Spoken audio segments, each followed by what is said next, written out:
Greetings, unsettled souls, and welcome to the Correct Views. Sam I.B. Gangi reporting for the Media Speaks. Now, how many of you are used to the high-def, glossy look on the show? Low-def, high-def. Right about now, you're probably really confused. Well, don't be. The studio is being once again overhauled.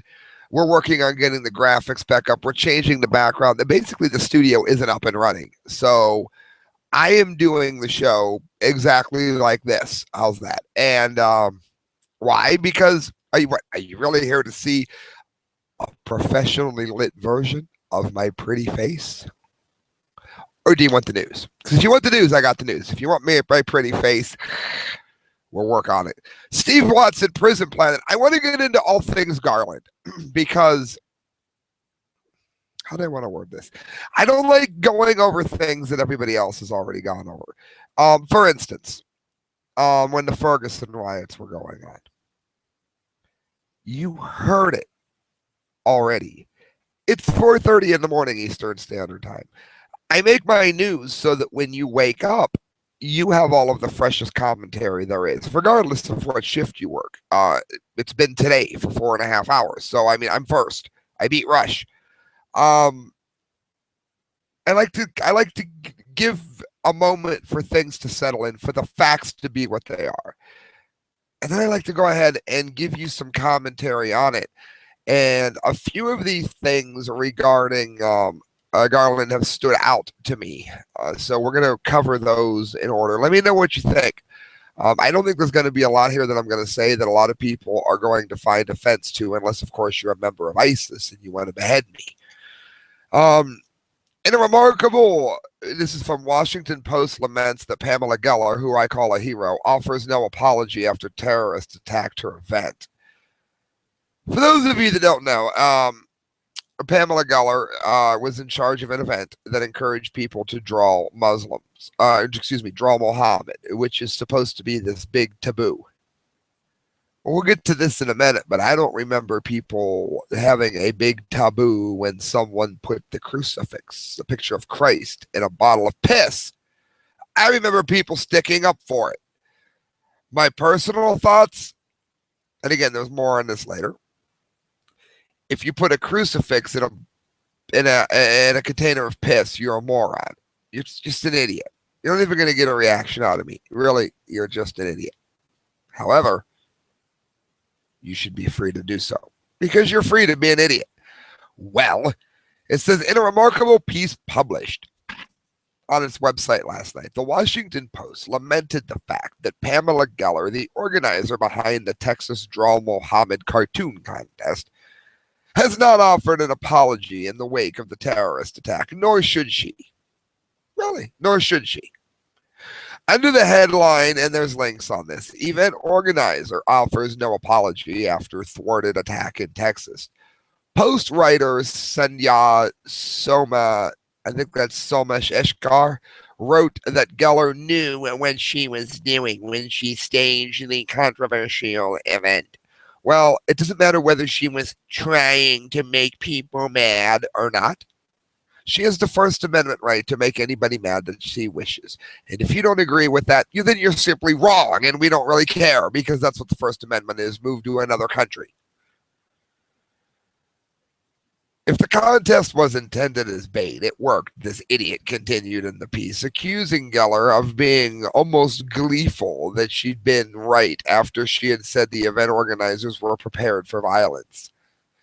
The piece then details various accusations thrown toward Geller in the past by the Southern Poverty Law Center, accusing her of being an extremist and part of a hate group. Well, does anybody really care what the Southern Poverty Law Center really thinks? Because I know that I never have.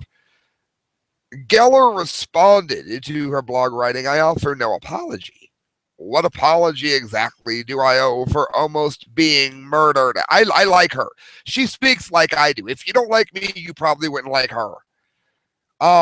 It's unimaginable the descent of the mainstream media into this out-and-out pro-jihad agitation is complete, Geller, the president of the American Freedom Defense Initiative, added. Two Islamic jihadists attempt to murder hundreds of people at a free speech event in Texas, and the Washington Post says, I offer no apology, she urged her readers. Going on, it says, yes, I knew what I was doing. I was standing up for the freedom of speech in the teeth of violent intimidation. What the WOPO thinks I was doing, and that's another question, Geller stated. Thumbs up. She also had some choice words for SPLC. The Washington Post, true to form, doesn't explain why the far left SPLC is an authority to which anyone of good faith should pay any attention. I agree. Who designated that radical left hate group as a legitimate authority? Geller wrote. The SPLC is not a neutral, impartial source. It's a far-left hate group that smears and frames every group that deviates from its far-left line, Geller rightly concluded. The Twitterverse responded in usual fashion to the post's shock and lack of apology to Geller. I stand behind Geller 150%. I really do. It doesn't matter if it offends you. It doesn't matter if it offends your religion. This is not a country that has respect for Sharia law, and we're not going to. How's that? People in the country may, but as a whole, no, it isn't happening. Eat it. Savage on Garland shooting. There's a link between White House and ISIS. I've always really, really enjoyed Michael Savage. Now, I have to be honest, he's more socially conservative than I am. And that's why I'm a libertarian and he's a constitutional conservative. I don't share his odd belief with this notion that we need to keep everything in this box. The society needs to, for instance, I agree. I think the social norms for who? You know what I mean? I don't have a problem with gay parades. If you join a gay parade, I think you're an idiot, because if there was a straight parade, I'd still think you were an idiot. But I don't have a problem with it like Savage does. Those kinds of things. Well, I agree with him on a lot of other things. For one thing, he's right on the Israel and the Palestinian debate more often than he's given credit for. And that is oftentimes where I don't always agree with the liberty movement, because they tend to side with anything that is anti-Israel, and they confuse Judaism with Zionism. Okay, Zionism obviously is a problem. You can look up the difference between the two. But that doesn't mean that I think that land is not Israel's. It's at least as much Israeli as it is Palestinian. Perhaps more. This is the New York Times. Excuse me, let me go to Savage. Got ahead of myself. The fact of the matter is, the FBI director James Carney warned us 6 weeks ago. This is from InfoWars, just before Hussein Obama's counterterrorism conference in Washington, where he invited Muslim groups, but disinvited Khalni and ISIS in 49 out of 50 states, he stated Monday on the Alex Jones show. Why would he do that to the guy who warned us? There's only one answer. Someone on that team in the White House is playing for the other side. Don't agree with him? Okay. Then how do you think that happened? That's a legitimate question. Since we've been penetrated, we've been infiltrated, and how high it goes is anyone's guess. Savage also said, we know that the president's middle name is not Jesus. We know that the military has been told to stand down. We know that the police have been told to stand down. It says, we also know that Obama ordered the Border Patrol to stand down from enforcing immigration laws, which practically opened the border for anyone, including ISIS, to enter the country with impunity.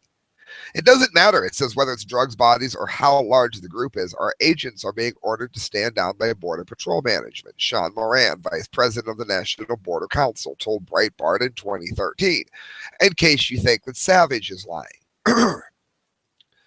I have received reports from our agents in every single sector, from San Diego to the Rio Grande Valley in Texas, and they are receiving these orders. Obama even told the Department of Homeland Security to slow down prosecution of illegals, and may have even offered immigration and customs enforcement agents paid temporary leave from duty. So, I mean, there you go, friends. It's it's something you would want to pay attention to, because a lot of this 2 and 2 is not equaling 4 here by any stretch of the imagination. This is the story that I almost hopped to on accident.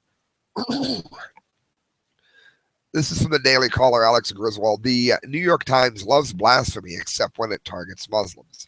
And I want to get into a lot of this because there's logic here. The other thing I want to say is you'll find that I speak about Christianity as if it was provable historical fact. That's because I believe, and I can prove to you, that Christianity is in fact a historical fact. How? Go to Amazon.com and look up I actually wrote it as a college term paper when I graduated. It's the historicity of the resurrection of Jesus Christ. It's called Risen. And look up that name I just gave you, Risen, historicity, blah, blah, blah. Samuel de Gangi, that's me, and you'll find it. I don't know what I'm charging for it. It's under $5. If you don't have $5, leave me a comment and I'll make sure you get it. I'm asking you to buy it because I worked hard on it. All right, guys. The New York Times editorial board tore into the newly murdered organizers of the Garland, Texas Draw Mohammed event Wednesday, calling it hate speech and an exercise in bigotry and hatred, posing as a blow for freedom. This is dated the 7th. Some of those who draw cartoons of the Prophet Muhammad may earnestly believe that they are striking a blow at freedom of expression, though it is hard to see how that goal is advanced by inflicting deliberate anguish on millions of devout Muslims who have nothing to do with terrorism. The Time editorial reads, and it sounds fair-minded until we get into this article further. It says, as for the Garland event, they pretend that it was motivated by anything other than hate speech, and that's simply hogwash. Well, that's not true. That's actually a lie. That statement is hogwash. It was to prove a point about the sanctity of the First Amendment.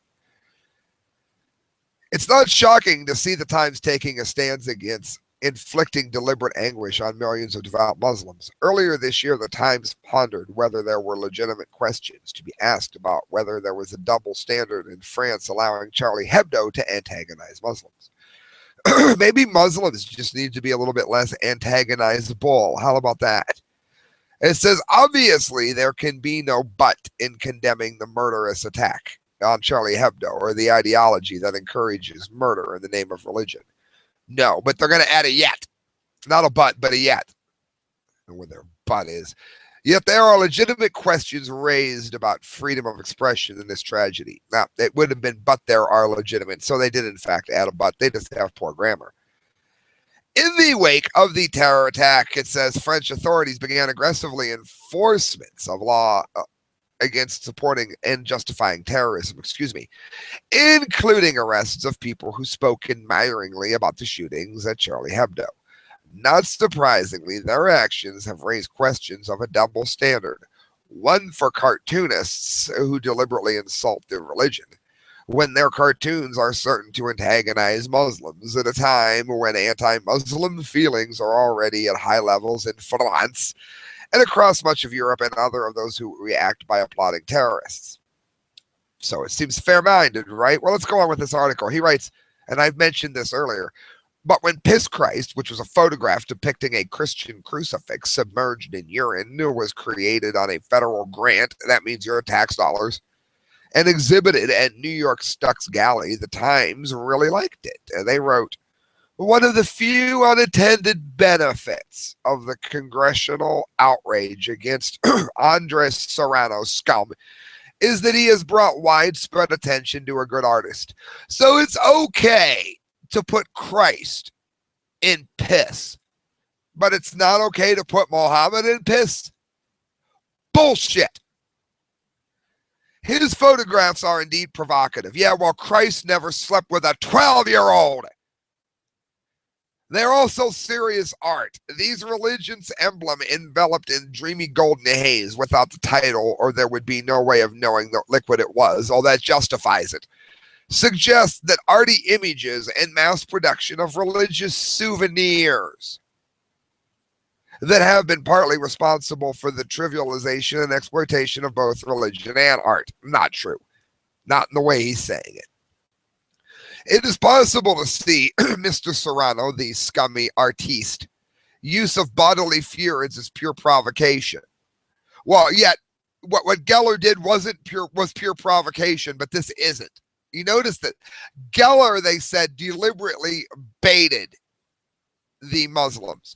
Yet this guy is not just provocating Christians. No. Why? Because it's Christ. That's why. It says you can also believe that this was a form of purification.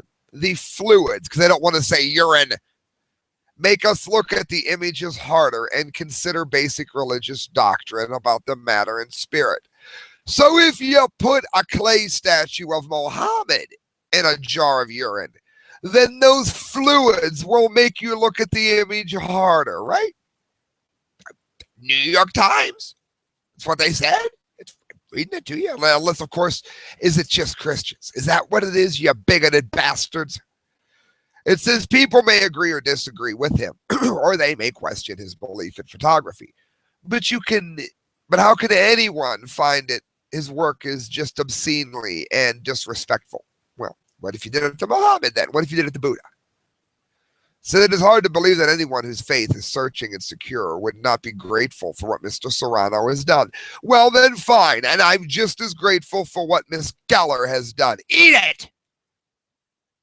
This is going to be an angry show, I can already tell you. Likewise, when Piss Christ returned to New York in '99, the New York Times editorial board strongly defended its display in a public museum despite public outcry. A museum is obliged to challenge the public as well as to placate it. Well, good. Let's put Muhammad in a jar of piss. Let's put Buddha in a jar of piss. Let's see how that holds up. Because you stuck up for it when it was us, didn't you? And then, of course, it says when the Book of Mormon, not the play, not the book, was first arrived on the Broadway scene, the Times reviewed a musical that was explicitly intended to mock the faith of millions of Americans. One particular song is titled, in a made-up Ugandan language, F You God, containing the lyrics in English, F You God, in the ass, mouth, and CUNT. The Times loved it. Now, you should probably know that this collaboration between the creators of television South Park, Trey Parker and Matt Stone, and the composer Avenue Q, Robert Lopez, is also blasphemous, scurrilous, and more foul-mouthed than David Mamet on the Blue Streak. But trust me when I tell you that his heart is as pure as a Rodgers and Hammerstein show. Comparing that to Rodgers and Hammerstein is like comparing Kesha to Ludwig van Beethoven, for one thing. It says it brings us inevitably to the issue of sacrilege. Whether it's only sacrilege, it's not sacrilege if it's done to Christians, only if it's done to Muslims. To hell with that. Yes, I said it. It says this show makes specific use of the teachings of the Mormon Church, and especially the ecclesiastical history from which the play takes its title. Church founders like Joseph Stalin and Brigham Young appear in illustrative sequences, as does Jesus and the angel named Moroni. When delivered in musical comedy style, these vignettes float into the high altitudes of absurdity. So you can make fun of Christ, and when it's musical comedy, it's just absurdity. But yet, written comedy, which is a cartoon, does to Muslims, to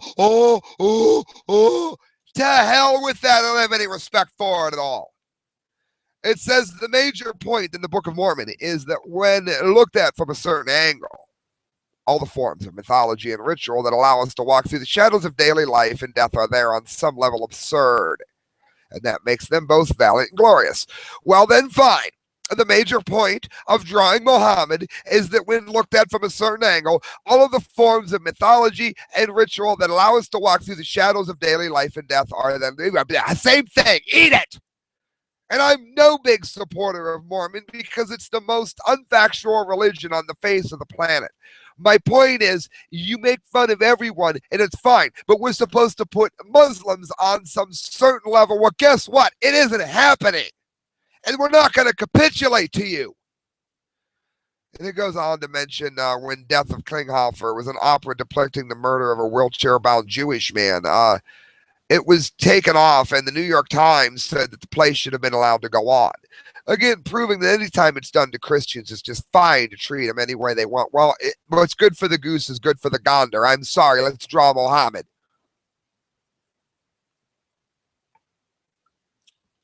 Absolutely ridiculous. And the last thing I'm going to get to on this, because I can't take anymore, I don't want to spend the whole show yelling. Comedians' insensitive comments about dead Dallas jihadist hailed as the best tweet in the history of Twitter. I do happen to believe, in fact, that this might just be the best and funniest tweet in the history of Twitter. Comedian Evan Sayet, who I was very happy that he did in fact say it, is getting a bit of blowback because of a tweet following the death of two terrorists in Garland, Texas. The attack on a cartoon event failed after a security guard killed the heavily armed individuals who reportedly seeking revenge for insults against the Muslim prophet Muhammad, who we're all supposed to worship and bow down to, but aren't doing it, so certain factions of the Muslim religion are angry. Told you it was commentary. The event had offered a $10,000 prize for the winning cartoon. The guy that won got his Facebook page canceled and then actually happily got it back due to public outcry. Sayet, a conservative, decided to make light of the situation and tweeted what is being hailed by one user as the best tweet in the history of Twitter. And again, I think it is. He wrote, "My favorite drawings at the Mohammed Cartoon Festival in Texas were the two chalk outlines out front. Booyah! Love it. Yes, absolutely true. The chalk outlines of the bastards that tried to kill the cartoonists." The comment has been retweeted over 2,500 times and is being reported on happily here, with most users applauding it. No, you can see the tweets on the site. Sayet has no regret for the tweet. He says, "I only regret that we live in a society where a joke at the expense of would-be mass murderers is something that anyone thinks I have to defend." And again, he writes, "The leftists who accomplished their goal. Who is really irreverent here? Me in a silly tweet about would-be mass murderers, or those who sought to assault that which should be revered, the First Amendment right, the human right to free speech?" And I agree. We can make fun of Hitler. We should. And we will make fun of these little ISIS bastards as well. It says, in the interview, they're pigs, swines. With the Daily Caller, Sayet responded to what he calls newspeak and a culture of political correctness.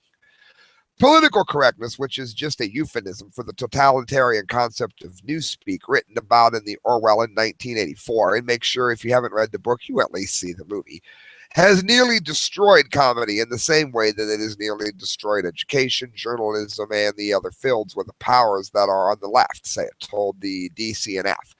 Now, just as the education system is used to indoctrinate children and journalism is used as a credence of to push leftist positions, comedy and the whole of entertainment industry is used to reinforce leftist propaganda. And I agree in every possible way. They used to make you read 1984. Now they make sure you don't because they don't want you to be awake, nor do they want you to be aware. Friends, you're listening to The Correct Views. Got more stories to get to. Going to get into some Baltimore insights. We got the most amazing science news and, of course, the dumbity of the day.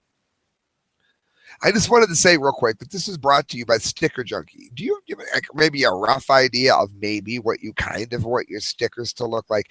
Give that idea, give that layout, just write it out. Tell David Lake. Go ahead and get a hold of stickerjunkie.com and let them know that you heard about it from The Correct Views. Put in the comment line, "Attention, David Lake." Let them know you heard about it from The Correct Views. You're going to get the best stickers you've ever imagined that you would ever get. And you're going to get a discount because you mentioned that you heard about it on here. Guys, we're going to go to this. This is from Zero Hedge. It's brought to you by Change Transportation. If you're within a 50-mile radius of Canton, Ohio, do make sure before you get in the taxi, before you get into whatever is giving you that ride, call Change Transportation with the price, and they'll price match it or beat it. Baltimore riots, stunning comments by Oriole's owner's son. And you can find Change Transportation on Facebook. Shame on me. This is interesting. Again, Zero Hedge. The day after violent protests left Baltimore burning, this is dated the 28th of April, in the wake of the funeral held for Freddie Gray, who died after sustaining a spinal injury while being taken into police custody, Americans are struggling to explain how the events that transpired on Monday evening are possible in modern day America. While most are united in their condemnation of indiscriminate violence, many still feel the palatable sense of injustice after witnessing multiple instances of police misconduct. Blah, blah, blah. We know that. Well, this is from Oriole's Executive Vice President John Angelos, son of majority owner Peter Angelos. Brett, speaking for myself, I agree with your point that the principle of peaceful, nonviolent protest and the observance of the rule of law is of utmost importance in our society. MLK, Gandhi, Mandela, and all great opposition leaders throughout history have always preached this precept. Further, it is critical that in any democracy, investigation must be completed and due process must be honored before any government or police members are judged responsible. That said, my greater source of personal concern, outrage, and sympathy beyond this particular case is focused neither upon one night's property damage nor upon the acts, but is focused rather upon the past 4-decade period. Now, listen to this, friends. Listen to this. It's why I'm reading this to you.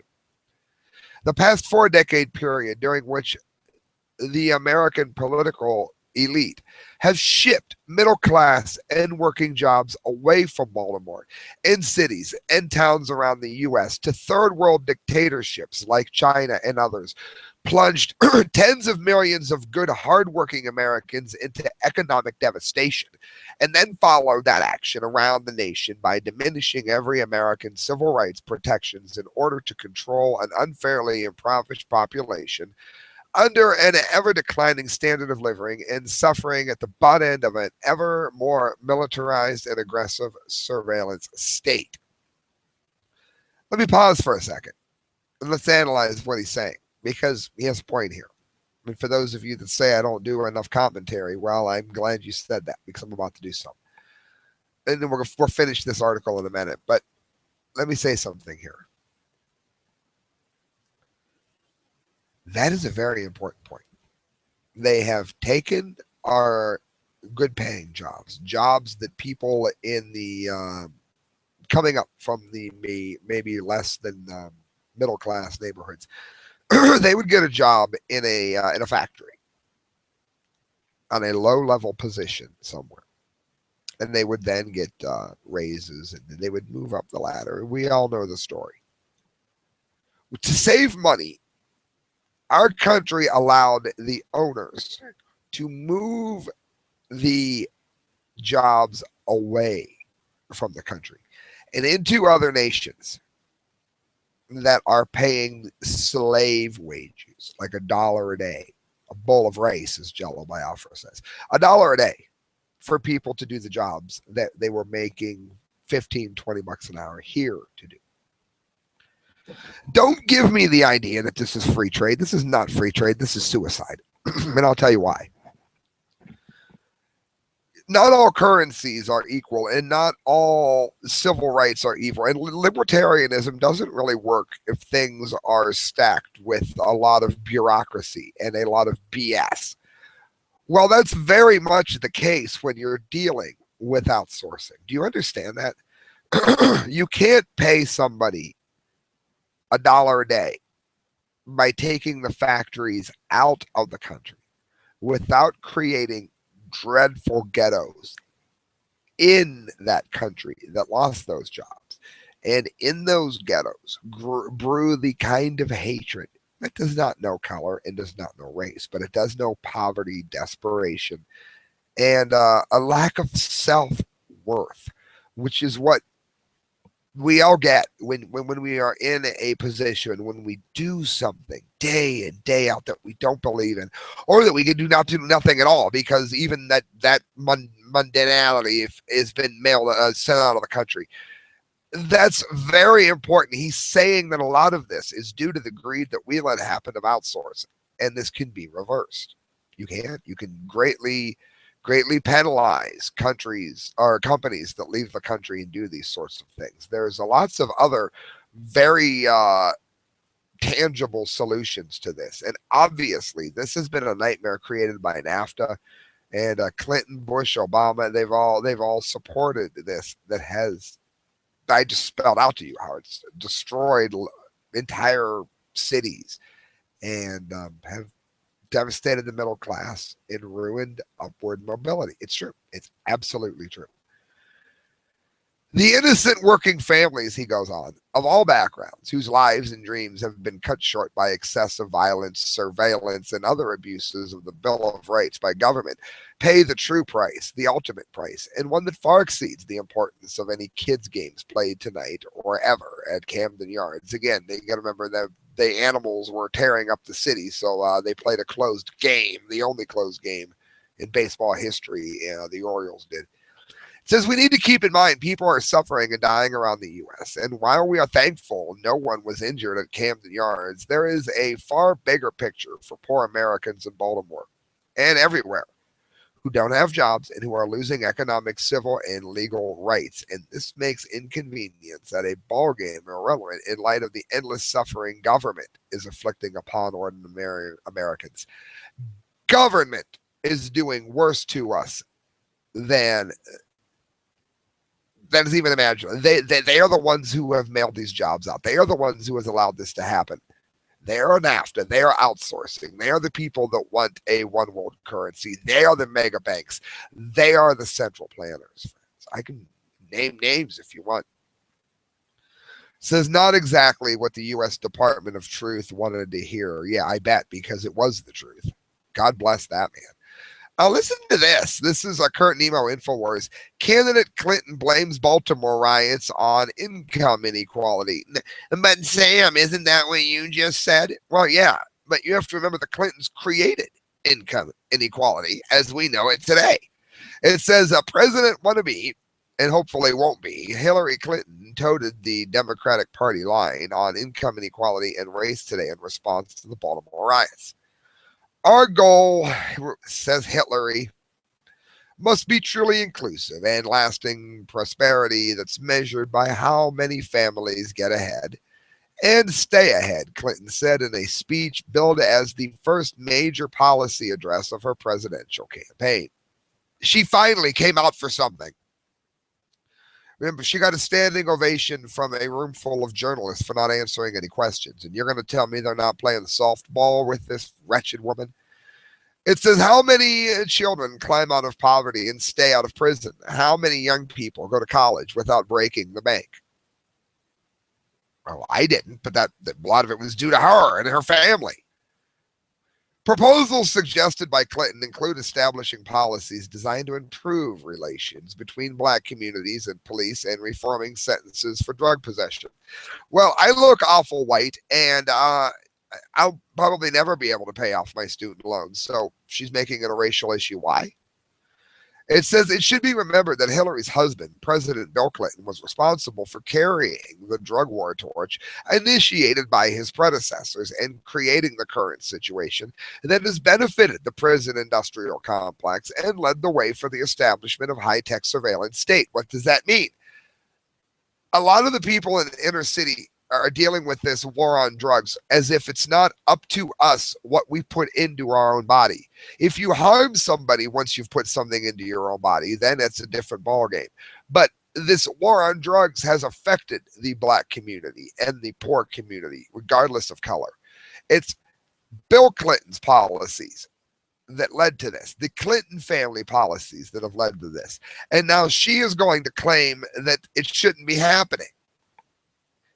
Well, why don't you change? Why don't you mention where these policies came from? Why don't you say you're going to end the war on drugs? Why? Other countries have done it. And when it's policed, it's a lot safer. It's never going to go away. I wish it would. It says Clinton cravenly allowed federal, state, and local law enforcement to expand all of the tools left to him by Reagan and Bush. Peter Gorman and Bill Weinberg wrote in 2001. In the Clinton years, police overreach in the name of the drug war shredded much of what remained of the Bill of Rights, and the most frequently caught in its web were not the drug kingpin legislators claim to be going after, the bigwigs. No, mothers, fathers, small time dealers, medical marijuana users, and even children were caught in the criminal justice system, so overgrown no one is immune to the new powers Johnny Law uses to protect us from ourselves. Again, all they did was give prison records and felony records to people that did nothing but sell some pot. And now they can't get a job and they're poor and their kids aren't. And this has all been caused by Clinton policies. It says, while much of the horror heaped upon the American public has occurred at the state and local levels, the tenor of the times begins at the top, which places the responsibility squarely at Bill Clinton's feet, the authors wrote. And they were right. It says the drug war emphasis is largely responsible for the current militarization of police and the subsequent us versus them attitude of law enforcement. I can speak today. The militarization of American policing has occurred as a direct result of federal programs that use equipment transfers and funding to encourage aggressive enforcement of the war on drugs by state and local police agencies.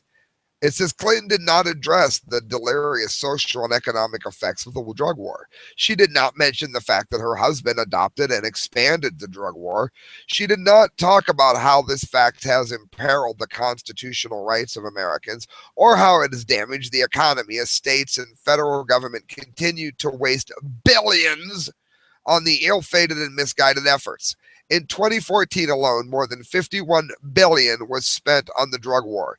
In 2012, 1.55 million people were arrested for non-violent drug charges.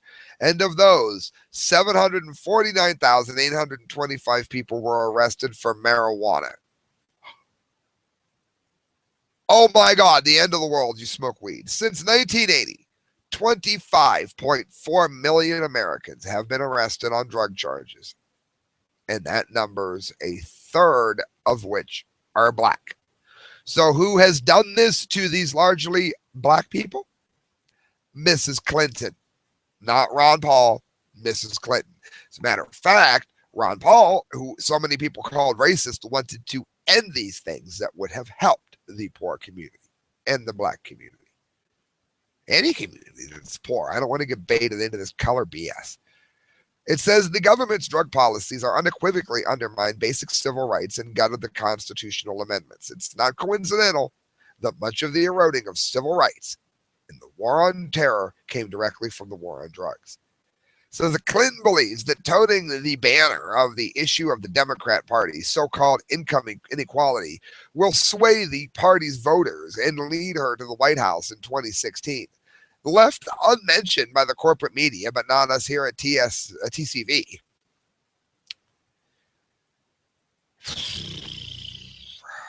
Is the indisputable fact that Hillary Clinton is a creature of the 1%. In actuality, the 0.01% of the mega wealthy financial and corporate class. She's an elitist. She is bourgeois. And her insincere solutions to the growing political, social, and political problems of America are designed, once again, to fool voters, proving that she's part of the problem and then trying to come out of the solution. She's a living Hegelian dialect. If you don't know what it is, look it up. Speaking of Ron Paul, listen to this. The collapsing economy fuels the Baltimore-style riots. Now, when Hillary Clinton says this, it's laughable because Hillary Clinton is part of the problem and part of the cause of it happening. Ron Paul, and you can check the record on this, it's a matter of congressional fact. Ron Paul has always voted against such things, and we could have had him as president. Kit Daniels, the largest and yet underreported factor behind the Baltimore riots is America's poor economy, and it's only going to get worse, according to former presidential candidate Dr. Ron Paul. We know about the militarization of the police and their overreaction in the drug war, he said Thursday on the Alex Jones Show. We also noticed that some people who are receiving the end of excessive police force and overreacting to it, people can get pretty nervous about that as well. But the big overwhelming thing that drives the problem in the inner city goes back to economics. If we had a thriving economy, the problems in the inner city wouldn't be there. But when you have an entitlement system, Keynesian economics, look up what that is. It's the opposite of Austrian economics, which would work. And the Federal Reserve fixing it up for the rich to get richer and the remaining part of the middle class, the upper middle class that might be remaining, the rich even go after them and try to tax them just to keep this system going. One thing is for sure, we don't know when this is going to end, but it is going to end, Dr. Paul continued. There's never been a paper currency that lasts for an indefinite period of time. They always end. And this one, the US dollar, has gone on for way too long. It's bigger than ever. And that doesn't mean big in a good way. He means falsely inflated. There's never been a fiat currency like the dollar in our world as it has it today. The U.S. economy slowed to a crawl in the first quarter of 15, growing only 0.2% in comparison to 2.2% at the first quarter of 14. There's a huge bubble with the dollar, Dr. Paul told CNBC on April 14th. It's not so much that the dollar is a great currency, it's the fact that nothing else is any better. The fundamentals are a disaster, and the economy is in bad shape when you have more than half of the people hardly making ends meet. And that is true. Half the country that's working is paycheck to paycheck. It says, thus, it's no coincidence that the rioting in America is going to coincide with the collapsing economy. Absolutely true. Guys, if you can't take any more gloom and doom and death and die, then we're fine. We got two stories left. Well, I guess it's still death and destruction here, but it's something that makes a little more sense because, well, at least we're not doing it to ourselves. We're not stealing TVs in the name of Dead Man. Dailymail.co.uk, and I'm on Freddie Gray's side, by the way. Until I hear further evidence. Mark Dice alluded that he may have done it. It may have been a self-inflicted injury. I would like more proof on that before I believe it. Will a volcanic eruption destroy humanity? Scientists warn that world must begin preparing for an explosive global catastrophe. Since we know that these have happened throughout all of recorded history, I don't see where it's a bad thing to prepare, since we do have the ability, and other generations in the past have not. We do have the knowledge to prepare to lessen, not prevent, lessen the damage of these occurrences. Well, listen to this. It says the world is woefully unprepared for the massive volcanic eruption that could kill millions of people and destroy much of modern society. A leading group of scientists have warned. In a new report on the risk posed by natural disasters, experts at the European Science Foundation concluded that a large volcanic eruptions pose the greatest risk to human survival. I don't know if that's true. I think the nuclear power plants and the nuclear industry as a whole, including weapons, would be worse. But it seems, again, these have happened all through history, so they obviously have a point here. It says in a new report on the risks posed by natural disasters, experts at the European Science Foundation concluded that large volcanic eruptions pose the greatest risk. I don't know. It says they calculated that there is between a 5 to 10% probability of an explosive eruption large enough to cause huge numbers of death, alter the climate, and poison the atmosphere occurring by the end of the century. And before you say that's not much, if you had a 5 to 10% chance of winning $100, if you put 10 in, you might do that. It's just a lot more important than $100. It says such an eruption would have to be a familiar size to the explosion of Tambora in Sumbawa, Indonesia in 1815, which killed 100,000 people. It said the ash cloud thrown from the eruption reached 26 miles into the atmosphere and triggered temperature changes, and that made for famine and epidemics. It says the scientists warn, however, that rising population levels and increasing reliance on global travel could mean the impacts of a similar eruption would be even worse. In Timor, it's known as the year without summer. There was so much ash up. Writing in their report, extreme geohazards, reducing the disaster risk and increasing resilience, the experts warn that there needs to be an international response to prepare for such a disaster and monitor for similar events. They estimate that it could cost between 500 million and 3.5 billion a year to increase the level of monitoring for catastrophic volcanic eruptions. And this is just another example where common sense would rule the day. That is a remarkably low amount of money with a very, very high, 5 to 10% chance that this is going to happen.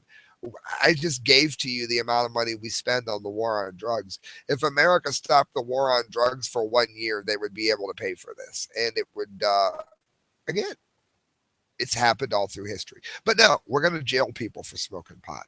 Friends, that brings us to the dumdy of the day, eagnews.com. Illinois high school moves to ban birthday cakes, cupcakes, pizza, and donuts. Danville High School birthday cupcakes and pizza may soon give way to chalkboards and slide rulers. Basically, they're saying that you can't even have birthday parties because it goes against the sanctity and the health of children and all of this BS. We covered it before. It came up in another article, so I felt like I would mention it. Make sure you call them on this. I'm going to do two dummies. I'm swarmed with them. Check this out. A feminist shutdown prevent rape campaign promoted by the police. Kit Daniels. How stupid. I mean, how genuinely stupid. Police canceled a prevent rape public awareness campaign because feminists claimed that it encouraged victim blaming.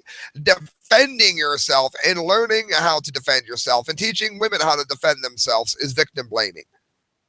Idiocy!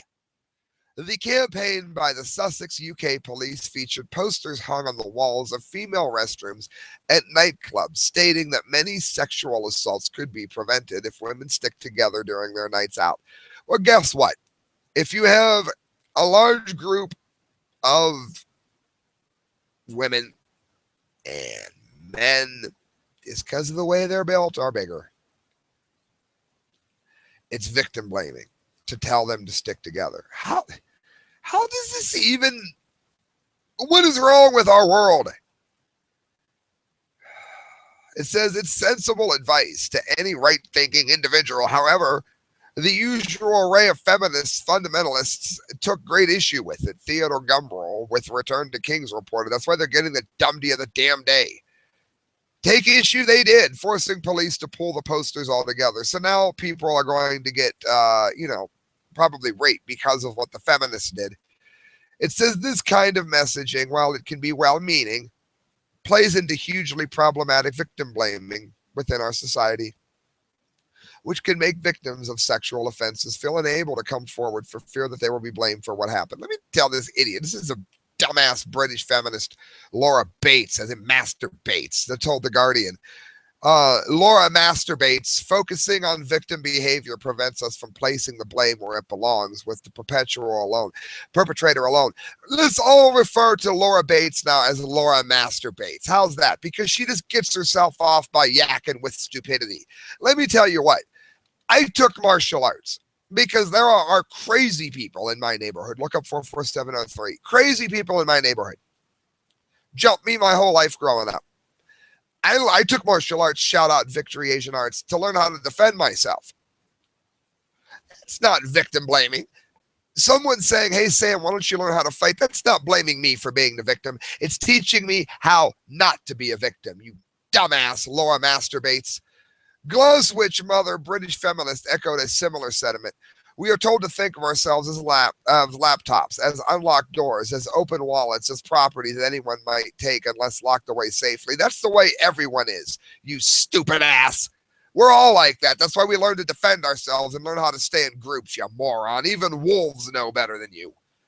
It says, of course, it's just like feminists to take offense at a campaign intended to prevent rape, because modern-day feminism is more about subjugating men than stopping violence against women. Amen. And this one isn't capitulating. Remember, it was feminists who claimed that allowing female college students to carry concealed handguns on campus for self-defense would devalue sexual assault. Yeah, because if you shoot the rapist, it somehow devalues sexual assault. Blow his nuts off. That's what I say. I'm not being politically correct. It says the argument that guns could help turn the tide on campus sexual assaults implicitly devalues sexual assaults without physical force as part of the problem. No, it doesn't. It just teaches you how to defend yourself in certain situations. Idiot. VOX's Libby Nelson wrote incorrectly. It's feminists who prevent law professors from teaching legal courses on rape. So basically, it's feminism that is making things worse. All it's doing is teaching people to devalue the importance of self defense because there will always be predators. The best thing you can do is prevent yourself from being one of those swine's victims. Friends, you're listening to The Correct Views. Sam I Meet signing off, brought to you in part by Mike McLaughlin. Go to the facebook.com, look up the works of Mike McLaughlin, MacLaughlin, and you'll find some of the best fiction, nonfiction, political rants that you've ever seen. And if you'd like to help me out, and again, one of the reasons the studio is down is because one of our listeners, Angela, donated to us. We're revamping the studio. We ordered a cord for the graphics.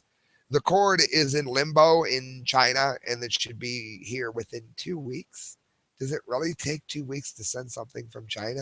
And if so, do we really think that they're going to overtake the U.S. economy? Anyway, we're redoing the whole studio, so that's why you got more of an at-home feel.